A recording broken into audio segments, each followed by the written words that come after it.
அப்பா என்னப்பா சும்மா TVK Vijay TVK Vijay TVK விஜய்னு சொல்லிட்டு இருக்க. இந்த வாட்டி என் தலைவன் பிரதீப் ரங்கநாதன் நிக்கிறான், நீ அவனுக்கு தான் ஓட்டு போடுற.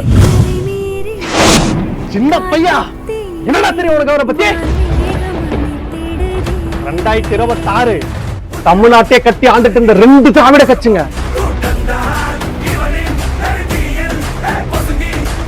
இவங்க 2 பேருக்கு மட்டும்தான் ஓட்ட பொண்ண தான் வாழ்க்கை மாறாதா, தான் வாழ்க்கை ஒரு ஒளி வீசா தமிழ்நாட்டு மக்களே எங்க போயிட்டு இருந்தாங்க.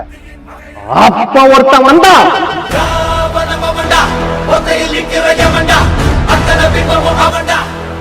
யாராம கூட்டாடிக்கலாம் கூட்டம் சேருமா, கூட்டம் ஓட்டாமமா, யாராம தற்குறியவன் அப்படியுமா இப்படியுமா கொலகாரம் பாவியம் அந்த மாதிரி இந்த மாதிரி எல்லாரும் அவங்கள பழிய போட்டாங்க.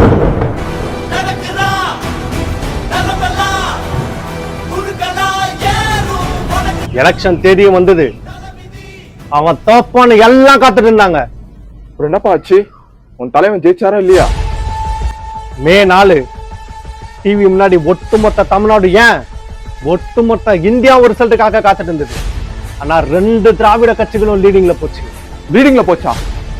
அப்ப அண்ணன் தோத்துறாரா? 10 மணி ஆச்சு, சூரியனும் மறைய ஆரம்பிச்சது. ஒட்டுமொத்த தமிழ்நாட்டு மக்கள் முகத்திலே ஒரு ஒளி. ஏண்டா இந்த விஜய தொட்டோம்? இவெல்லாம் டெபாசிட் வாங்குவான, இந்த ஜாதிகாரங்களுக்கு தான் ஓட்டு போடுவாங்க, அந்த மரத்துக்காரங்களுக்கு தான் ஓட்டு போடுவான், பணம் தான் ஜெயிக்கும்னு சொல்லிட்டு இருக்கவங்க மத்தியில ஏண்டா விஜய் கூட இருக்கிற அந்த மக்களை தொட்டோம்? சொல்லி சொல்லி ஒவ்வொரு தொகுதியா தலைவர் தூக்கலாம்டா. சி ஜோசப் விஜய் எனும் நான் அதான்டா என் தலைவர். இது ஏதோ ஒரு கரை பறக்கிற துண்டு நினைச்சேன், இப்பதான் புரியுது ஒட்டுமொத்த தமிழ்நாட்டோட கரையை தொடச்சிருக்குன்னு.